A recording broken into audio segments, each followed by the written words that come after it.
اور میرا نبی کہے یا اللہ میری امت کو بچا لو. کون سی امت جنہوں نے ساری زندگی اس کا مذاق اڑایا. میرا نبی کہتا دفع ہو جاؤ، دور ہو جاؤ میری نظروں سے. تم نے میری نسل کو قتل کیا، تم نے میرے گھرانے کو اجاڑ دیا. سب بلا یہ نہیں کہیں گے یا اللہ میری امت کے نیکوں کو بچا لے، میری امت کے متقی، میری امت کی رابعہ بصری جنید بغدادی کو بچا. نہیں یا اللہ ساری امت کو میری جھولی میں ڈال دے، ساری امت کو میری جھولی میں ڈال دے. یہاں اللہ کہے گا وَلَسَوْفَ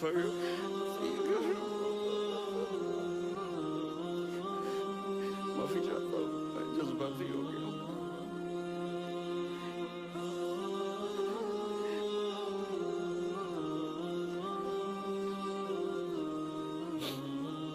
میرے بھائی بہنوں، میرے بچوں، تھوڑی سی زندگی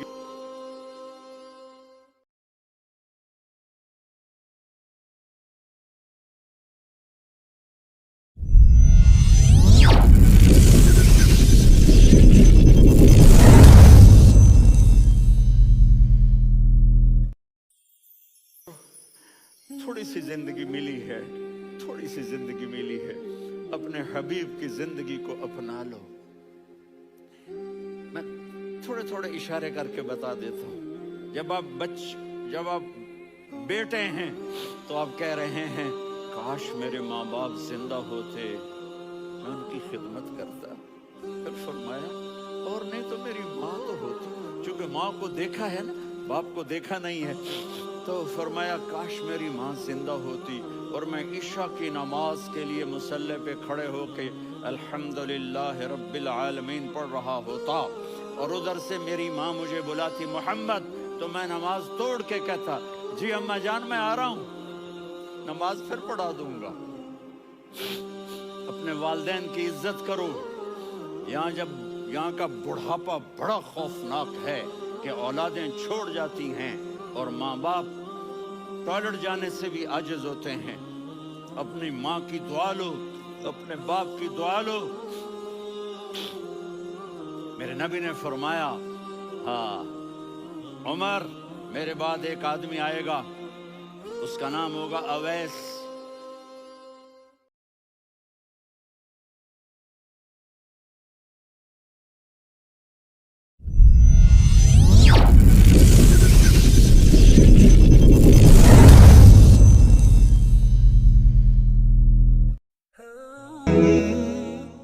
تو میرے یہ سارے ساتھیوں نے میرے ذمے یہ لگایا تھا کہ میں تھوڑا سا آج وفات نبی پر تھوڑی سی بات کر لوں، تو اسی کو میں پیش کرنے کی کوشش کر رہا ہوں.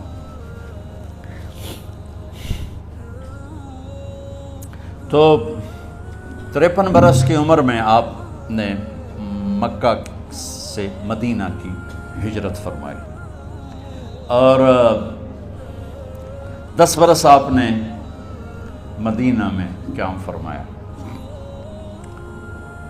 11 ہجری میں آپ حج کے لیے تشریف لے گئے، اور یہ صورت آئی 11 تاریخ کو 11 حج کے ذوالحج، اذا جاء نصر اللہ والفتح. اس میں اشارہ تھا کہ میرے نبی آپ کا مشن مکمل ہو چکا ہے، اب آپ ہمارے پاس آنے کی تیاری فرمائیں. تو جب یہ زوال سے پہلے آپ اپنے خیمے میں لیٹے ہوئے تھے، یہ آخری صورت قرآن کی جو نازل ہوئی، تو آپ نکلے. زوال کے بعد آپ نے تینوں شیطانوں کو پتھر مارے، پھر آپ اپنی اونٹنی عذبہ پہ سوار ہوئے، اور آپ نے یہ تاریخی جملہ بولا ایھا الناس عسیٰ اللہ تلقونی بعد عامی ھذا. لوگو یہ میری تمہاری آخری ملاقات، آج کے بعد تم مجھے نہیں دیکھو گے. واپسی پر آپ نے معاذ بن جبل کو مدینے سے یمن روانہ فرمایا. تو معاذ بن جبل سے ایسی محبت تھی کہ ان کو سی آف کرنے کے لیے 7 میل پیدل چلے. اب کسی کو روانہ کرنے کے لیے ساتھ نہیں چلتے تھے، مسجد سے روانہ کر دیتے. معاذ بن جبل کو 7 میل ساتھ چلے، اور جب آخری پوائنٹ آیا سفر کا تو کہنے لگے معاذ عسیٰ اللہ تلقانی بعد عامی ھذا. معاذ یہ تیری میری آخری ملاقات ہے، وَلَعَلَّكَ تَمُرُّ بِقَبْرِي وَمَسْجِدِي هَذَا، جب تو واپس آئے گا تو میری قبر دیکھے گا اور میری مسجد مجھے نہیں دیکھے گا۔ تو فَبَكَى مُعَاذٌ جِشْعًا لِفِرَاقِ رسول اللہ، تو معاذ بن جبل پھوٹ پھوٹ کے رونے لگے آپ کی جدائی کا تصور کر۔ تو آپ کی آنکھوں میں بھی آنسو آ گئے، تو آپ نے جلدی سے منہ یوں پھیر لیا، معاذ پیچھے ہو گئے اور آپ ادھر ہو گئے، اپنے آنسو چھپا لیے۔ معاذ ان اول الناس بی المتقون من کانوا وحیث کانوا، معاذ اس جدائی کا غم نہ کر، جو تقوی پر مرے گا وہ میرا سب سے قریب ہوگا، چاہے وہ پاکستان میں ہو چاہے افریقہ میں ہو، میرے سب سے قریب وہ ہوں گے جو تقوی والے ہوں گے، جو اللہ سے حیا کرنے والے ہوں گے۔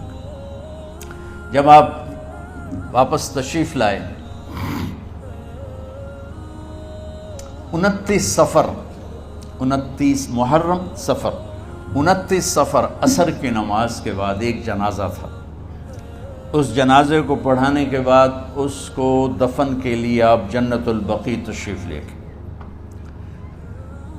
وہاں سے واپس ہونے لگے تو سر درد اٹھا، اور وہ درد ایک دم بڑھنا شروع ہوا، اور اس دن باری حضرت عائشہ کے گھر کی تھی، تو آپ گھر میں تشریف لاتے لاتے درد کے ساتھ بخار، تیز درد، تیز بخار، اور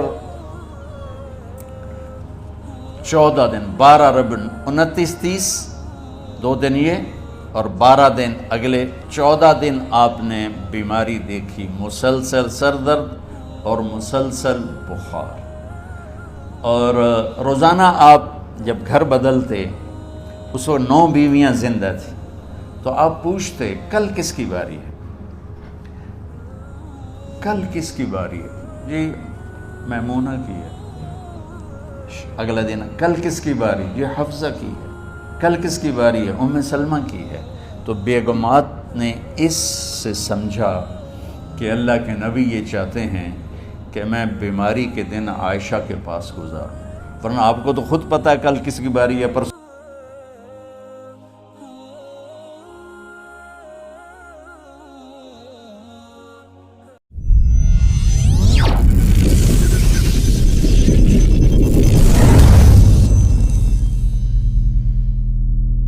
آپ کو تو خود پتہ ہے کل کس کی باری ہے، پرسوں کس کی باری ہے، ترسوں کس کی باری ہے۔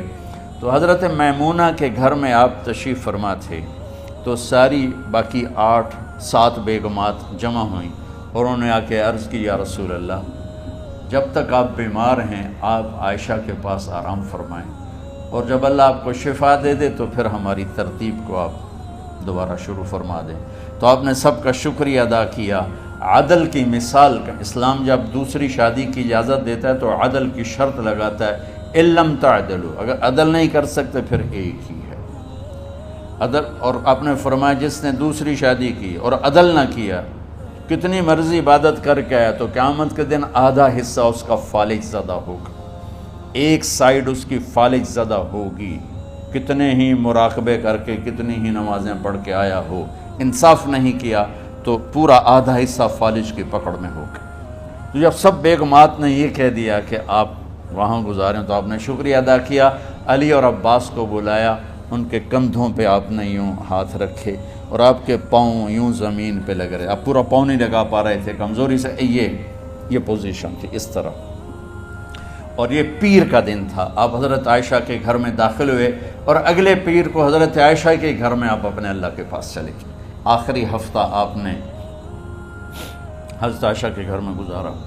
صحابہ ملاقات کے لیے حاضر ہوئے، تو آپ ان کو دیکھ کے رونے لگے اور فرمایا کہ میں تمہیں اللہ کے سپرد کرتا ہوں، اللہ تمہاری حفاظت کرے، اللہ تمہارا ساتھی ہو، آواکم اللہ، حفظکم اللہ، نصرکم اللہ، بہت دعائیں دی۔ تو عبداللہ بن مسعود رضی اللہ تعالیٰ عنہ نے پوچھا، یا رسول اللہ، لگتا ہے جیسے جانے کا وقت ہے، تو آپ کو غسل کون دے گا؟ تو آپ نے فرمایا میرے اہل بیت۔ آپ کو کفن کون دے گا؟ کہا میرے اہل بیت۔ آپ کا جنازہ کون پڑھے گا؟ تو آپ رونے لگے۔ تو آپ نے فرمایا جب تم مجھے غسل دے دو تو سب نکل جانا، سب سے پہلے میرے 2 وزیر جبریل و میکائیل آئیں گے اور وہ میرے اوپر درود و سلام پڑھیں گے۔ ہمارے نبی کا جنازہ ایسے نہیں ہوا اللہ اکبر اور پیچھے صفیں، آپ کی چارپائی کے پاس آ کر صحابہ کھڑے ہو جاتے تھے، وہ میں ابھی بتاتا ہوں۔ تو آپ نے فرمایا سب سے پہلے جبریل و میکائیل آ کر میرے اوپر درود و سلام پڑھیں گے، پھر اس کے بعد ساتوں آسمان کے فرشتے باری باری آئیں گے، جب وہ چلے جائیں گے تو پھر سب سے پہلے میرے خاندان، میرے اہل بیت کے مرد آ کر میرے اوپر سلام پڑھیں گے، پھر ان کی خواتین آ کر سلام پڑھیں گی، پھر ان کے بچے آئیں گے، پھر ان کے نوکر اور نوکرانی آئیں گی، اس کے بعد مہاجرین مکے کے قریش آئیں گے، اس کے بعد ان کی عورتیں آئیں گی، ان کے بچے آئیں گے، ان کے نوکر اور نوکرانی آئیں گی، اس کے بعد مدینہ والے آئیں گے، پھر مدینہ کی خواتین آئیں گی، پھر ان کے نوکر نوکرانی آئیں گے، اور اس کے بعد مجھے تم اللہ کے سپرد کر دینا۔ اور پھر آپ نے ایک عجب بات فرمائی جو کسی نبی نے نہیں فرمائی، فرمایا کہ میرے بعد میری آنے والی امت کو میرا سلام کہہ دینا، اور انہیں کہنا کہ ان کے بعد جو آئیں ان کو بھی میرا سلام کہہ دینا، اور اس طرح میرے سلام کو قیامت تک اللہ کے نبی نے پہنچایا کہ ہر آنے والی امت، ہر آنے والی نسل اگلی نسل کو اس نبی کا سلام پہنچائے۔ آپ کے جانے میں 5 دن باقی تھے، تو آپ نے فرمایا مجھے 7 کنوؤں کے پانی سے غسل کرواؤ، تو 7 کنوؤں سے پانی لایا گیا مشکیزوں میں بھر کے۔ تو حضرت عائشہ کے گھر میں کوئی ایسا ٹب نہیں تھا جس میں بیٹھ کے وہ آپ نہا سکتے، تو حضرت حفصہ کے گھر سے ٹب منگوایا گیا، آپ اس میں بیٹھے، تہمت باندھا ہوا تھا، کرتا اتارا، اور آپ پر 7 کنوؤں کا پانی ڈالا گیا، تھوڑا تھوڑا تھوڑا تھوڑا تھوڑا تھوڑا، تو اس سے بخار کی شدت کم ہوئی، اور آپ سر درد کی وجہ سے آپ نے ایسے پٹی باندھی سرخ رنگ کی، اور اس کے بعد حضرت علی اور فضل بن عباس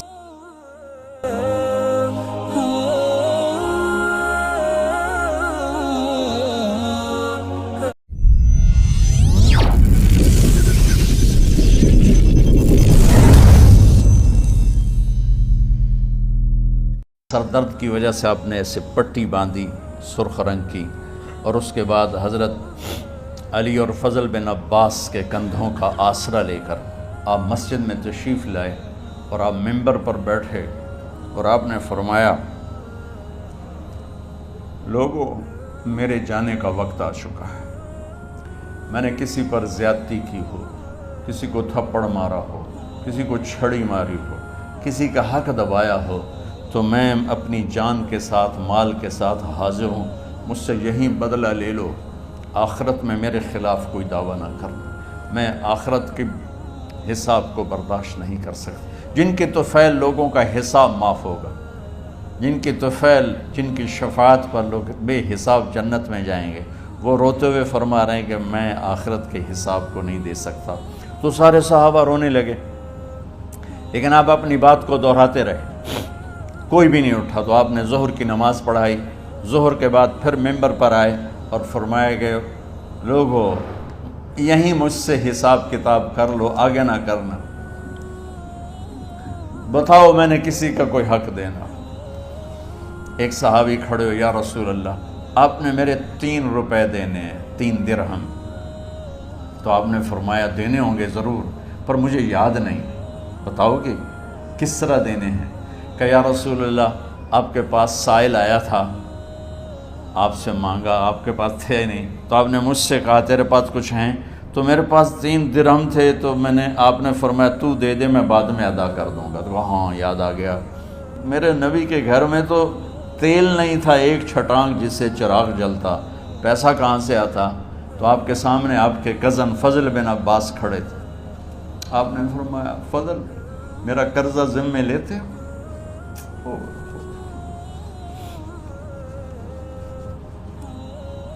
جن کے لیے کائنات سجائی گئی، جنت کی چابیاں جن کو پکڑائی گئیں، جاتے ہوئے 3 روپے دینے کی ہمت نہیں تھی، کہ فضل میرا قرضہ ذمے لیتے؟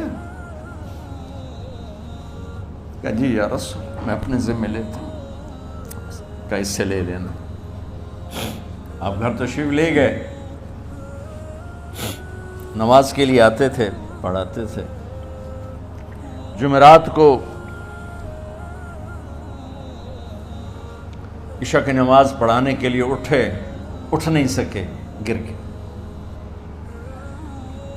پھر اٹھنے لگے، اٹھ نہیں سکے، گر گئے، پھر اٹھنے لگے، اٹھ نہیں سکے، تو آپ نے فرمایا ابو بکر سے کہو نماز پڑھائے، عشاء کی نماز۔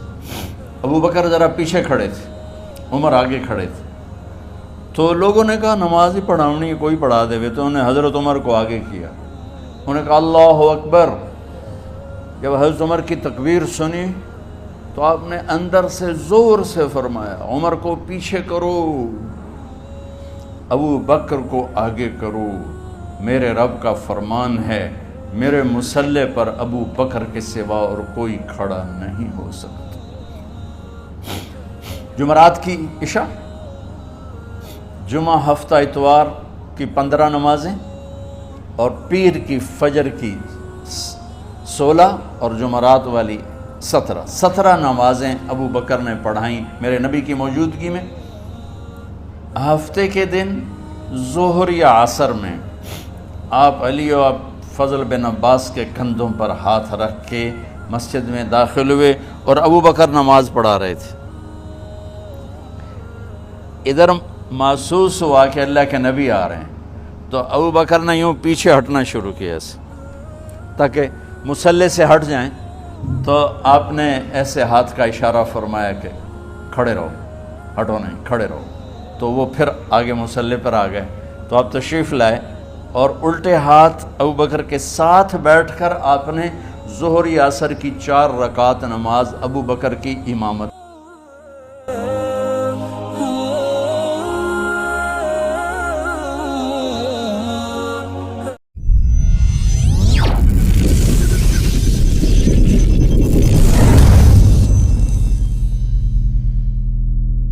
بکر کے ساتھ بیٹھ کر آپ نے ظہر یا عصر کی 4 رکعت نماز ابو بکر کی امامت میں ادا فرمائی۔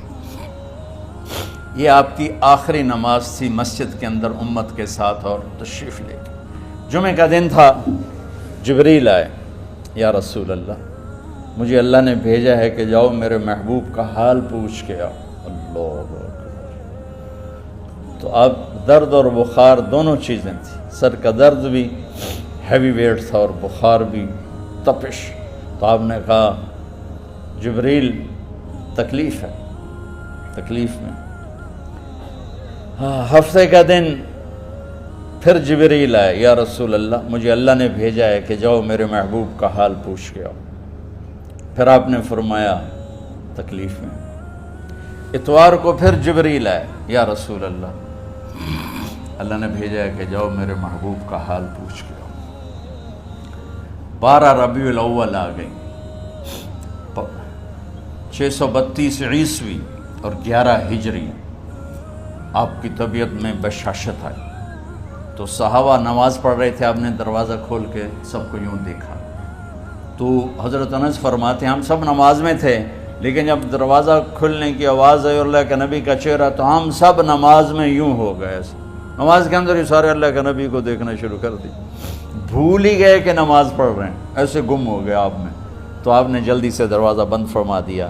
یہ آپ کی آخری زیارت تھی اپنی امت کے لیے۔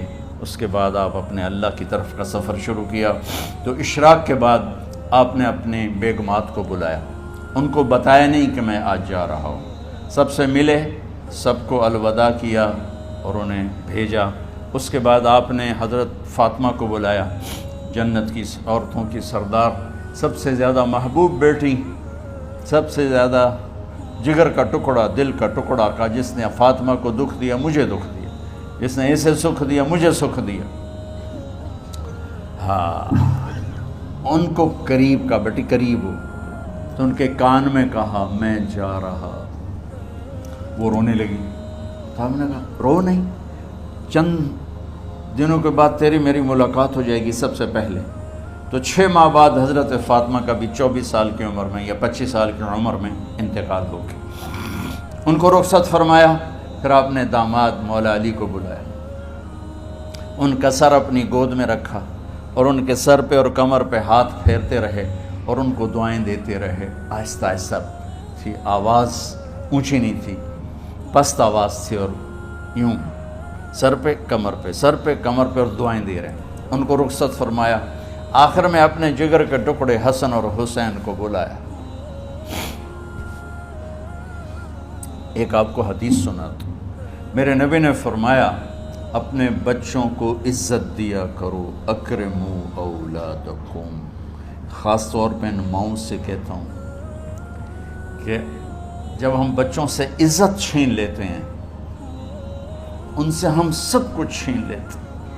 پڑھے نہیں ہو، اسکول نہیں گئے ہو، ٹیوشن نہیں پڑھی ہے، ہوم ورک نہیں کیا ہے، یہ کیوں کھایا، یہ کیوں پہنا، اس پر جب ماں اور باپ بچے کو ذلیل کرتے ہیں تو آپ یاد رکھیں آپ ان کے دلوں میں اپنے لیے نفرت بھر رہے ہیں۔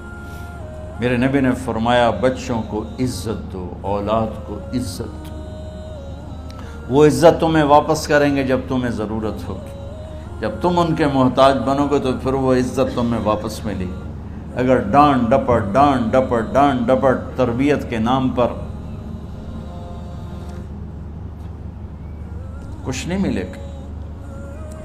تو آپ حسن حسین کو کیا عزت دیتے تھے؟ آپ نماز پڑھا رہے ہیں، نماز ہے مسجد کے اندر، گھر میں نہیں ہے، اور آپ سجدے میں گئے، دونوں بھائی کود کے کمر پہ چڑھ گئے۔ کوئی ہمارے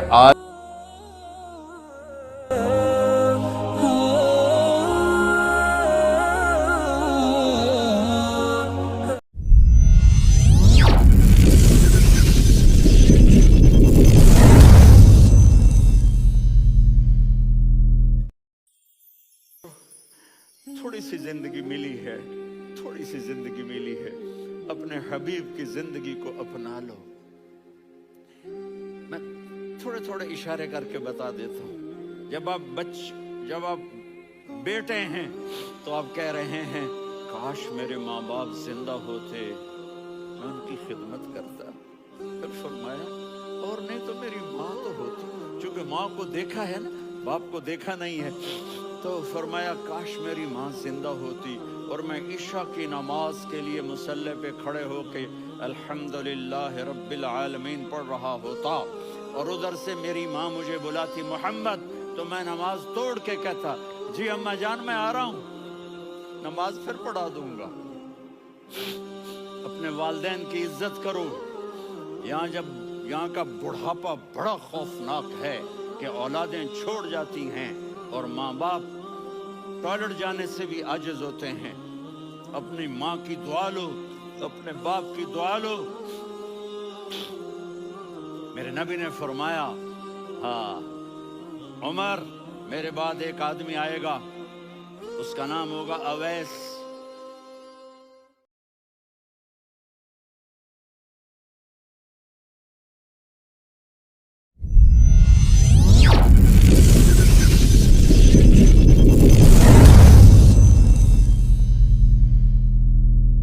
کوئی عبد الرحمن فروغ نام کے بزرگ ہیں، یہ ان کے بیٹے ہیں، ربیہ نام ہے۔